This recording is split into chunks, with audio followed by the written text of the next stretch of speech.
In the first hour, we just introduced a little bit of material, but started back into an inquiry into the nature of their origins, the history, things that we can understand about what is a trust. What is a trust? What does it mean to us? How can we use it? How has it been used against us? And of course, in understanding that, back again, giving credit where credit's due, not only to Alfred Adisk and Donna Barron for inspiring me to go into this area of thought. You can find his work on it's Adisk at adisk.wordpress.com. But also to Bob Tuscan interviewing an individual the other day in regard to the Trivium and the Quadrivium. I've used this stuff for years and years, came across all of this stuff long, long ago. But he's absolutely right. I'm glad they pointed it out. Certainly brought it back to my mind. But I'm just sharing with you some of the textbooks that I use to self-educate. I mean, it's like self-medication, but self-educate, realizing that we have a positive understanding and that as we go through the filter of public schools, we only get a smattering. But then it becomes up to us. I don't like to think of it from the standpoint of lifelong learning, but that's really what it amounts to. I don't like to think about it from the standpoint of adult education, but that's really what it amounts to. It's a lifelong study. What is our life for if not to enrich our minds? What is our body for if not to be the chalice that carries our mind and spirit around with us at all times? All right? It preserves, protects, and defends the brain, the mind, and the spirit. So anyway, back into our discussion and continuing. What is logic then? We talked a little bit about grammar, just an intro. A little bit about rhetoric. What is that? These three parts of the trivium. Begins with grammar, a study of that, a thorough study of that being necessary to move any further. You can't get into this word game if you don't understand how to use the symbols. And then what is the dialectic, or logic? Well, this Sextus Empiricus is the way that this university textbook on logic begins. This we do affirm that if truth is to be sought in every division of philosophy, that is really philosophy, it's the pursuit of truth and knowledge, we must, before all else, possess trustworthy principles and methods. And I always encourage everybody to not compromise your principles for relationship. And above all else, seek truth. And if you pray, pray to be kept from error. Right? Possess trustworthy principles and methods for the discernment of truth. We talk about the running up your antennas all the time. Keeping your antennas fully up. We're walking in a minefield here. There's people out there messing with our mind in this field all the time. And so we need to be able to discern the truth. You need to be able to hear the truth when you hear it. And listen to that, what do they call it, the still, quiet voice inside of you that says, BS, BS, BS. And you hear it all the time. Some people listen to it, some people ignore it, and some people can hear truth on the first utterance.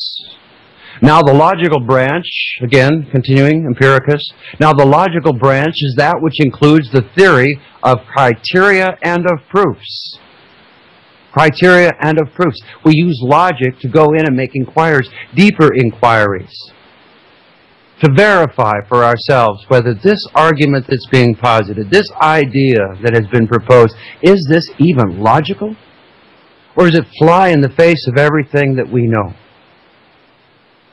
Again, the logical branch is that which includes the theory of criteria and of proofs. So it is with this that we ought to make our beginnings.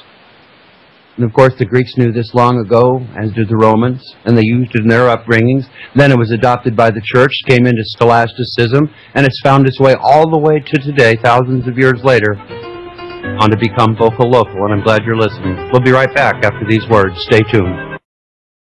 And so once again, back here on our Thursday, March the 3rd, 2011, 2-hour broadcast of Become Vocal Local, coming at you live Monday through Friday right here on the Oracle Broadcasting Network. OracleBroadcasting.com, continuing our discussion into the inquiry into the meaning and purpose of trust. But we're looking also at this Trivium Quadrivium, see how it applies to this as well. So what is logic? Then, continuing. What is logic? Logic is the study of the methods and the principles used to distinguish good or correct from bad or incorrect reasoning. This definition must not be taken to imply that only the student of logic can reason well or correctly. To say so would be mistaken, as to say that one can run well only if he has studied the physics and physiology involved in describing that activity. Some excellent athletes are quite ignorant of the complex processes that go on inside themselves when they perform, and needless to say, the somewhat elderly professors who know most about such things would perform very poorly Were they to risk their dignity on the athletic field, even given the same basic muscular and nervous apparatus, the person who knows might not surpass the natural athlete. So again, think not that you need to go to college or universities to learn all of these things. This is something that you can do in your own life. This is something, children, that you can do at home. So again, we're talking about this a little bit from The Creative Evolution by Henry Bergson. Once again, all right?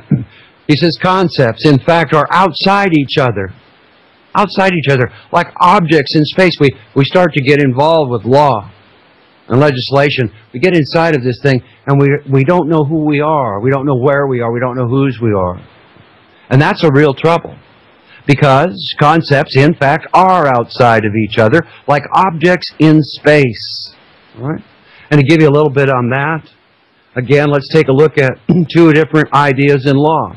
All right? One of them is situs, the location or position of something for legal purposes, as in lex situs, the law of sight, the law of the place where the thing in issue is situated.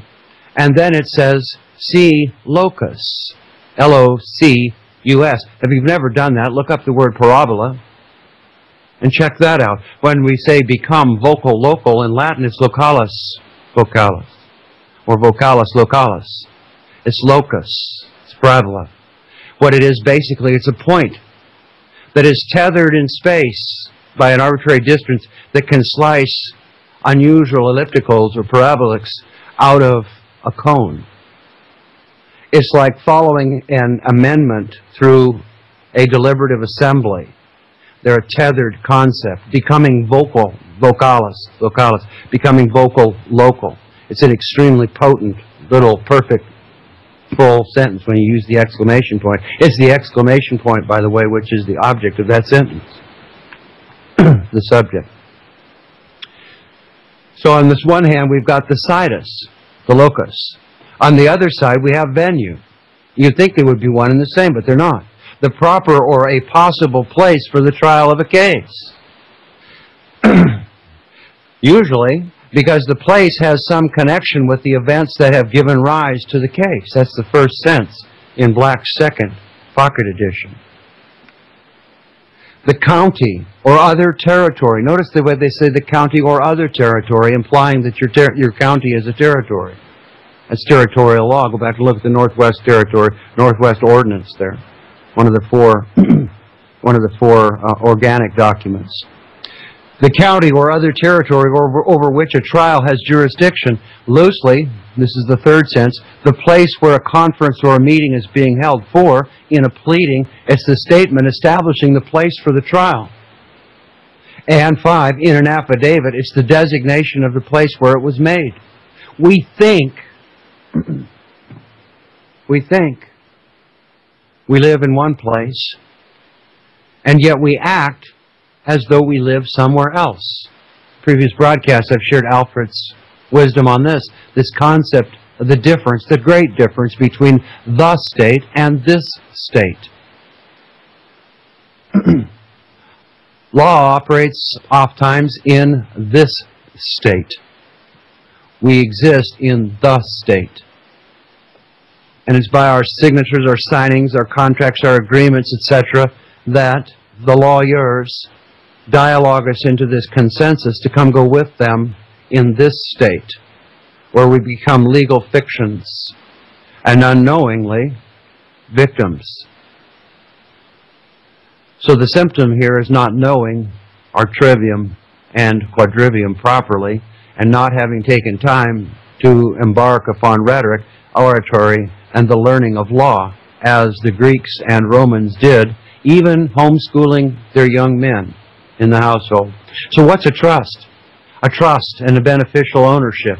A trust, this out of John Salmon's Salmon on Jurisprudence, the 12th edition.